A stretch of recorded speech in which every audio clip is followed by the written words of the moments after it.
ಜೀವನದಲ್ಲಿ ಕೆಲವೊಮ್ಮೆ ನಾವು ಅಂದುಕೊಂಡ ದಾರಿ ಮುಚ್ಚಿದಂತೆ ಎಷ್ಟೇ ಪ್ರಯತ್ನ ಪಟ್ಟರೂ ಯಾವುದೇ ದಾರಿ ಕಾಣದಂತೆ ಭಾಸವಾಗಬಹುದು.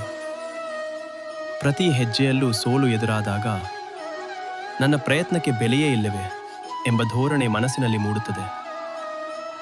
ಸಾವಿರಾರು ವರ್ಷಗಳ ಹಿಂದೆ ಕುರುಕ್ಷೇತ್ರದಲ್ಲಿ ಕೇವಲ ಯುದ್ಧಭೂಮಿ ಮಾತ್ರವಲ್ಲದೆ ಕರ್ಮ ಮತ್ತು ನಂಬಿಕೆಯ ನಡುವಿನ ದೊಡ್ಡ ಪಾಠವೂ ಅನಾವರಣಗೊಂಡಿತು.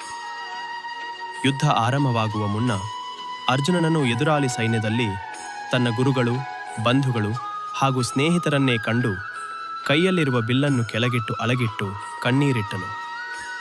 ನನಗೆ ಈ ರಾಜ್ಯವೂ ಬೇಡ, ಗೆಲುವೂ ಬೇಡ ಎಂದು ಧೈರ್ಯಗೆಟ್ಟು ಕುಳಿತನು. ಆಗ ಶ್ರೀಕೃಷ್ಣನು ಮುಗುಳ್ನಕ್ಕು ಅರ್ಜುನನಿಗೆ ಒಂದು ಮಹತ್ವದ ಸತ್ಯವನ್ನು ನೆನಪಿಸಿದನು. ಪರಿಸ್ಥಿತಿ ಎಷ್ಟೇ ಕಠಿಣವಾಗಿದ್ದರೂ ಫಲಿತಾಂಶದ ಚಿಂತೆ ಬಿಟ್ಟು ನಿನ್ನ ಕರ್ತವ್ಯವನ್ನು ನಿಷ್ಠೆಯಿಂದ ಮಾಡು.